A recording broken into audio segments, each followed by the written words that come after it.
민간임대 아파트 시행부터 분양까지 총 맡고 있는 덕산공인중개사 한재현이라고 합니다. 반갑습니다. 저희 먼저 루체나 연동 민간임대 아파트에 대해서 설명하기 전에 조합이 어떤 건지, 협동조합이 어떤 건지 간략하게 설명하고 넘어가도록 하겠습니다. 보통 조합하면 너무 위험하다고 이런 얘기들 많이 하는데, 지금 조합은 보통 세 가지 유형으로 나눠집니다. 첫 번째가 분양을 위한 지역조합주택, 그리고 협동조합형 민간임대, 그리고 루체나처럼 기업형 장기 민간임대가 있습니다. 그걸 이제 하나하나씩 설명해 드리면은, 일단 지역 조합주택은 조합원들이 결성해서 자기 조합원들의 분담금으로 토지를 매입하고 건축 허가를 받고 이제 준공이 되면 각자 조합원들끼리 분양하는 게 이제 지역 조합주택인데, 여기서도 지금 항상 뉴스에 나오는 게 돈은 받아놓고 토지 매입도 안 되고 그런 와중에 막 10년, 20년 흘러서 이제 사업이 청산되는 건데, 그래서 토지가 매입 안 된 지역 조합주택은 결코 해서는 안 되는 부분이고요. 두 번째는 일반적인 협동조합 민간임대주택인데, 지주택 같은 경우는 분양의 목적이면 협동조합 민간임대는 2020년도에 협동조합법이 생기면서 협동조합으로 민간임대주택을 사업을 할 수 있게 만들어 놓은 겁니다. 근데 여기서도 협동조합도 참 위험한 게, 조합원들이 결성돼서 협동조합을 만들면 그 돈으로 이제 토지도 매입하고 건축 인허가도 받아야 되는데 대부분 토지 매입이 어렵습니다. 그런데 만약에 제주도에도 협동조합이 토지 매입이 돼 있는 상태의 어떤 협동조합이라면은 그냥 마음 편히 계약하셔도 될 거예요. 가장 우선시 되는 게 공사비하고 뭐 토지 매입비가 있으면 토지 매입이라는 선행이 돼야 모든 공사가 진행됩니다. 그리고 이제 세 번째가 우리가 지금 루체나 연동이 추진하는 건데, 협동조합도 아니고 약간 기업형 장기 민간임대 사업이에요. 이거는 뭐냐면은 임의단체로 이제 임차인을 모집하는 건데, 임차인은 아무런 뭐가 없습니다. 그냥 전세금 내고 집에 들어와서 임차인으로 거주하는 거예요. 그리고 그 대신 우리 시행사가 늘분 DNC가 토지 매입 허가 다 했고 우리가 PF 조달해서 시공 및 준공까지 끝내서 그 임차인한테 전세형 10년을 임대해주고 10년이 지나서 이 금액으로, 그러니까 확정 분양가로 분양을 하든지 감정가로 분양을 하든지, 이거는 이제 임대사업자의 역량인데, 지금 제가 말한 이 시스템이 지금 우리나라 현재 진행되고 있는 시스템입니다. 그리고 지금 보시면 여러 군데 있어요. 지금 지역도 여러 군데 있는데, 이 기업형 민간임대를 좀 많이 하는 이유가, 협동조합 조합은 토지 매입이 절대 안 됩니다. 토지분은 이제 80% 이상을 형성해야 되는데, 그런 부분은 너무 위험하고, 우리 같은 경우는 이제 안전하다 보니까 제가 여기 늘품대시 회장님하고 시행부터 처음 토지 매입부터 지금까지 같이 해왔기 때문에 제가 순조롭게 지금 하나하나 해 나가고 있고 깨끗해서 이렇게 소개해 드리는 거고요. 그리고 지금 루체나 연동 장기 민간 임대 아파트 이제 제가 조금씩 설명해 드릴 건데, 일단 지주택 이런 문제점을 우리가 복합적으로 문제점을 보완해서 사업을 추진하는 거고요. 그리고 우리 늘품 DNC에서 토지 100% 확보, 건축 허가를 받고 지금 철거까지 다 끝낸 상태입니다. 지금 착공 준비하고 있고요. 그리고 좋은 조건으로 10년 임대로 거주하다가 나중에 10년 후 시세보다 저렴하게 분양하는 거고, 지금 보면은 장기 민간임대주택은 시행사가 늘품 DNC고요. 그리고 이제 무궁화 신탁, 협동조합 이렇게 해서 자금 관리하게 되고, 지금 기업형으로 민간임대 진행하는 데가 강릉이나 뭐 동탄, 기흥 뭐 여러 군데 다 진행하고 있는데, 협동조합하고 조합이 어렵다 보니까 대부분 다 기업형 민간임대로 하고 있는 실정입니다.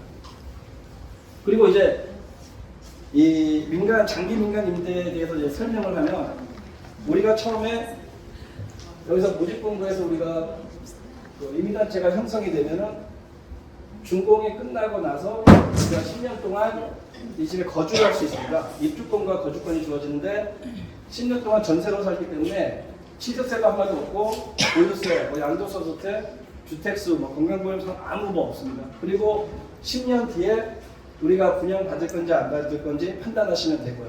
그래서 이제 분양을 받으면 그때부터는 우리 주택세 포함되다 보니까 모든 세금이 들어가는 거고요. 그래서 보면은 임차 기간은 10년이니까 2년마다 연장되는 거고 2년에 한 번씩은 임대사업자의 어떤 그 현 시세에 반영해서 5% 이내 전세금 상향은 될 수 있는 부분은 있고요.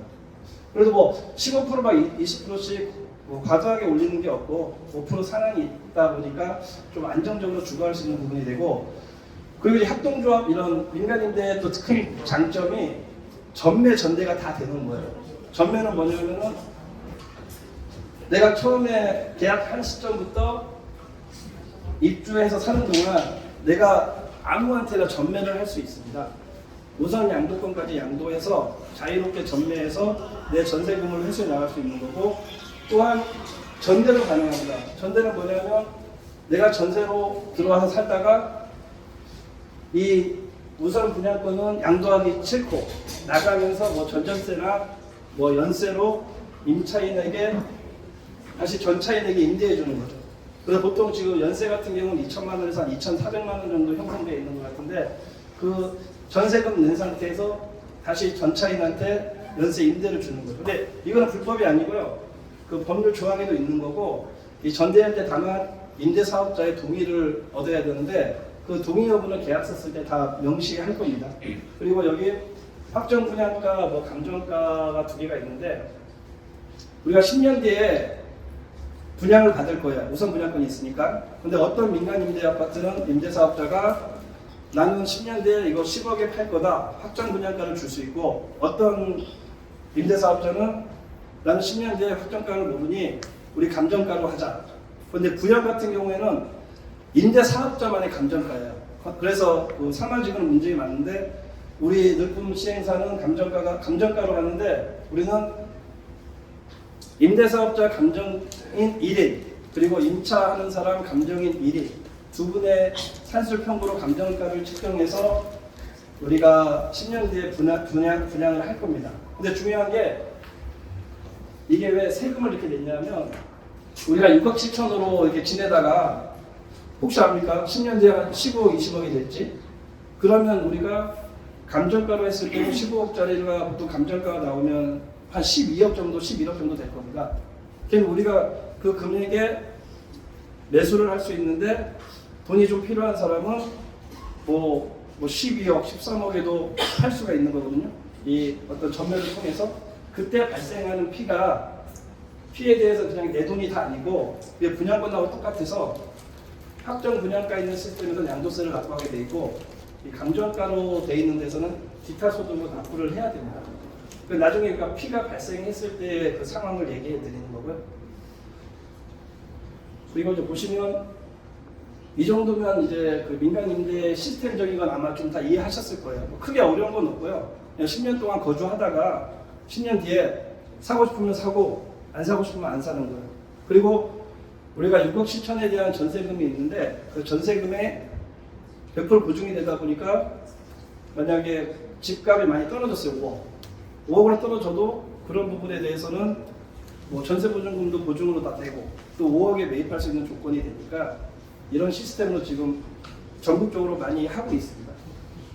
그리고 이제 루체나 연동 이제 설명해 드릴 건데, 이 누에마루 밑으로 말고 여기가 신라스테이가 있어요. 그 위쪽으로 보시면 이게 연동 신주거 개선 사업이라고 해서 이쪽에 아파트들 주상복합 엄청 들어올 거예요. 이 라인부터 여기 옛날 돔라이트, 모스호텔 다 철거된 거 보셨을 거예요. 이 펀틀도 철거됐다가 계약이 취소됐고, 맞은편 전부 이게 연동 주거 개선 사업 지역이거든요. 근데 우리는 여기 있습니다. 이 펀틀 맞은편에 조그맣게 한 420평 정도 되는데, 여기에서 우리는 이제 지상 14층까지 해서 공사 진행 예정이고요. 그리고 이제 보시면 지금 임대보증금이 제일 아마 궁금하실 거예요. 자, 임대보증금은 일단 6억 7,200입니다. 6억 7,200인데 계약금 1,000만 원. 저거는 이제 우리 임의단체 발기인이 내는 돈이에요. 이거는 협동조합에서 돈을 받을 거고, 나머지 10% 중 5,700, 200만 원부터 중도금 대출까지는 전부 신탁에서 관리해요. 보통 우리 조합 이렇게 하면은 돈이 조합 통장으로 들어가서 조합원 모집 돈이나 뭐 광고비나 뭐 식대나 모든 비용, 용역비나 모든 게 다 써서 나중에 토지도 매입 못하고 상황이 터져버리는데, 우리는 이 중도금, 이 출자금 1,000만 원까지도 다 전세금에 포함된 금액이며 이 5,720, 6,700, 70%까지 전부 신탁에서 관리하고 일체 시행사에서 돈을 만질 수가 없습니다. 이게 이제 공사비로 되는 거고요. 그리고 예를 들면 여기까지 되다가 만약에 하다가 중간에 뭐 공사가 스탑될 수도 있잖아요. 시행사가 망하거나 시공사가 부도날 경우. 근데 여기서 이 시점에서 착공에 들어가기 위해서는 허브에 무조건 사용 전 보증을 의무적으로 가입해야 됩니다. 그 보증서가 있어야 착공계를 넣을 수 있다 보니까 여기서부터 허브 보증이 가입되기 때문에 나중에 무슨 상황이 터져도 우리가 돈을 다 돌려받을 수가 있어요. 두 가지예요. 조합원 3분의 2가 돈으로 돌려달라고 하면 돈으로 돌려줄 거고 3분의 2가 우리가 준공 끝내서 준공을 꼭 해줘라 입주하겠다. 그럼 시행사 시공사 바꿔서라도 책임 준공을 해줍니다. 그게 이제 허브 보증이라는 거고요. 그게 끝나고 나서 입주하는 시점이 전세 대출로 이제 갈아타는 시점이에요. 뭐 자기 돈 있으면 내면 되는데 없으면 전세금으로 갈아타는데 여기서 이제 제일 중요한 게 뭐 다 사실대로 얘기하잖아요. 전세금 5억 이상 보증서 주는데 하나도 없습니다. 서울은 7억까지인데 제주도는 5억이에요. 근데 우리는 6억 7,200이니까 보증을 안 써준단 말이에요. 근데 그 민간특별법으로 보면은 49조에 보면 임대사업자는 의무적으로 보험 가입을 안 하면 임차인 모집 신고를 못 해요. 그래서 무조건 우리 임대사업자가 100% 보증을 서기 때문에 그 전세보증금 반환에 대해서는 걱정을 안 하셔도 되고, 다만 문제가 전세보증, 임차인이 전세보증이 안 나오기 때문에 전세대출이 1금융권에서 안 나옵니다. 누가 전세대출 1금융에서 나온다고 하면 다 거짓말이에요. 5억 이상은 안 나와요. 그리고 한국금융공사, HF, 주택보시공사, 허브, 서울보증보험 하나도 안 해줍니다. 그래서 우리는 임대인에 대한 임대사업자에 대한 보증을 100% 책임질 거고, 대출 필요하면 우리가 연계해서 2금융권, 뭐 신협이나 새마을 정도 해가지고 우리가 그 1금융권 못지않는 이자로 해서 전세 대출 받을 수 있게 다 정리를 해드릴 거예요. 그리고 여기서 제일 중요한 게 매일 얘기해요. 돈 냈는데 못 받으면 어떻게 하냐고. 저는 이렇게 했는데 요즘 전세 사기 많이 하고 그러다 보니까 허브가 그렇게 좀 호락호락하지가 않습니다. 이제 이 보증서가 없으면 절대 착공계도 못 넣고요. 좀 이런 맥락으로 들어가는데, 여기 이제 보증 수수료가 있는데 이게 준공 전에는 100% 보증료가 시행사에서 다 납부해요. 그런데 준공이 돼서 입주민이 들어왔을 때, 임차인들이 들어왔을 때 1년에 한 번 보증금을 내는데 0.13% 정도 되는데 88만 원 정도 될 거예요. 그래서 보면은 전세금 6억 7,200도 되지만 1년에 한 번씩 75%는 임대사업자가 보증료 항상 내요, 매년. 근데 25%는 임차인이 내야 돼요. 한 15만 원 정도 될 거예요.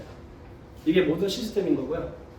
그리고 보시면 이제 사업 계열을 보면 저 허름텔 맞은편 274-40 1호이고요. 일반 상업지고 보도가 있다 보니까 14층까지 올라갑니다. 그리고 지하 420평인데 지하 4층부터 지상 14층인데 2층에는 일단 상가가 들어가고 1층부터 지하 3층까지는 다 주차장입니다.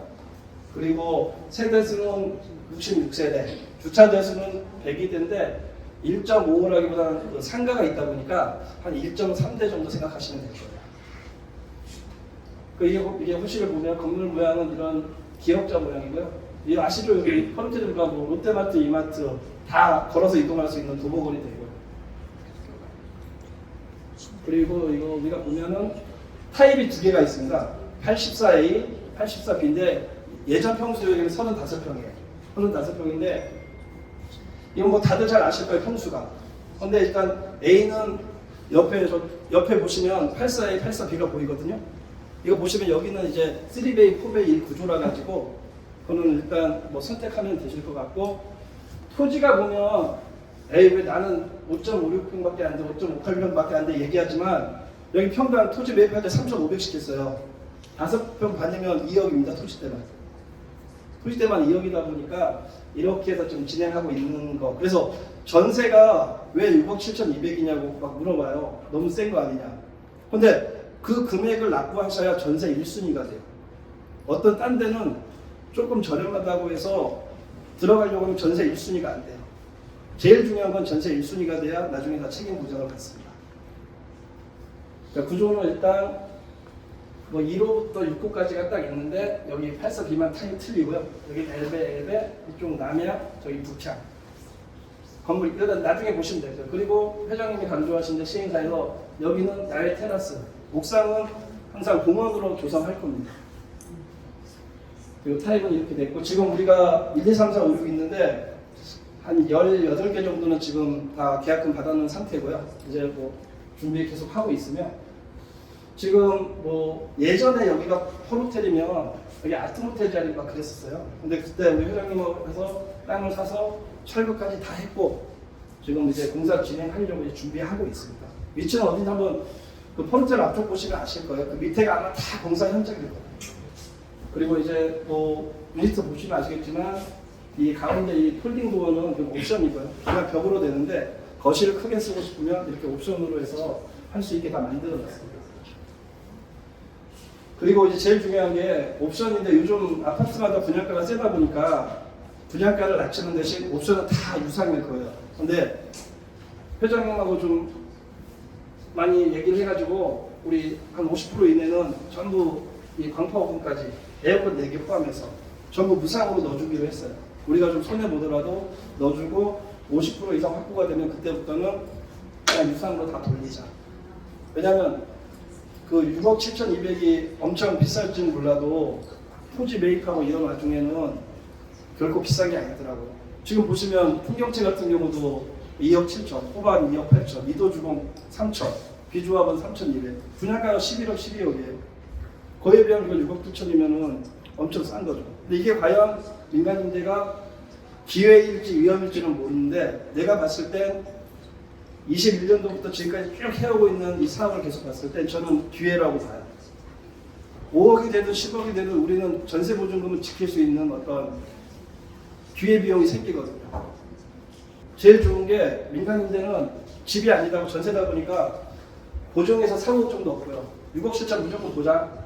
자금도 우리가 집 살 때 보통 뭐 소득 따라서 DSR도 보는데 전세대출은 DSR 거의 안 봅니다. 그리고 자격 제한도 없고 만 19세 뭐 자연이임이 가능하고요. 매매 부담도 없고요. 원하는 시점에 우리가 임차를 주든지 뭐 전전세를 주든 그거는 이제 본인이 역할이고요.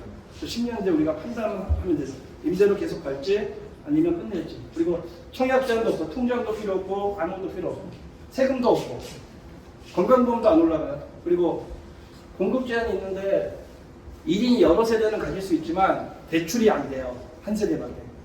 그리고 전매, 전대 다 되고. 그런데 중요한 게 이 전세라는 게 우리가 살면서 엄청 좋은 어디 분양권이 나왔어요. 분양하는 집에 들어가고 싶어요.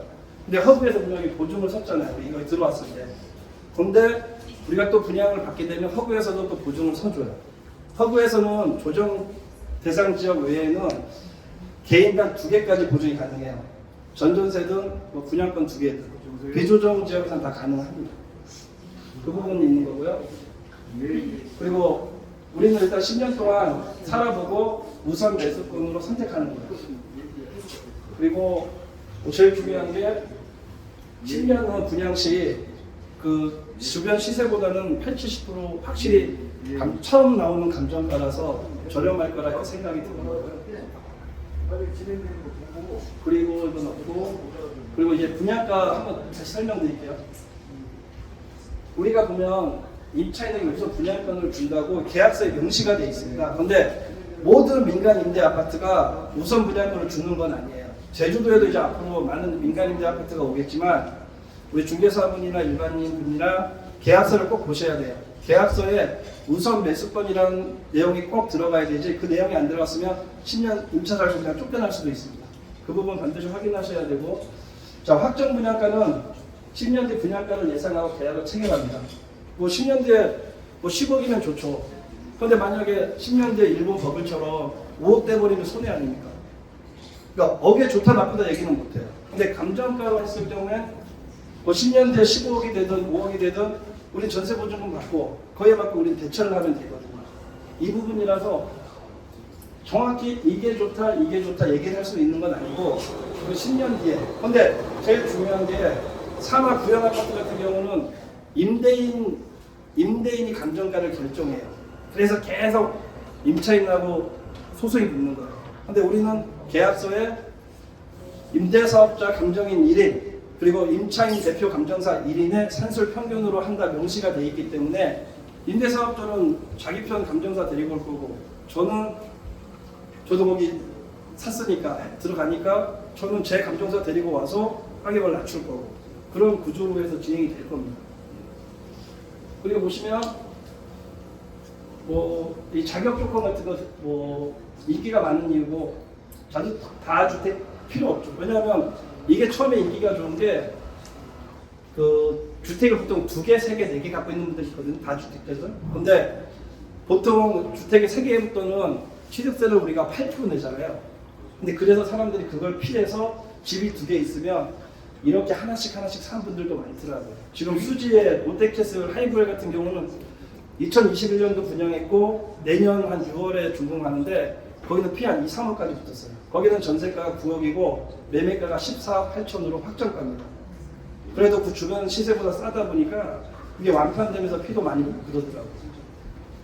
그리고 임차인의 권리승계는 우리 관리하는 시행사에서 모든 계약서를 다 관리할 거니까 명의 변경해서 전대하고 싶든 전차하고 싶든 우리 늘품 시행사에 얘기하면 늘품 시행사에서 임대 관리까지 다 할 거니까 이제 진행이 순차적으로 이루어질 겁니다.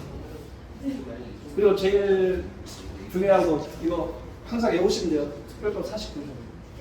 모든 게 다 보증으로 이게 보장이 돼야 되고 보증이 안 되면 착공 신고를 못 합니다.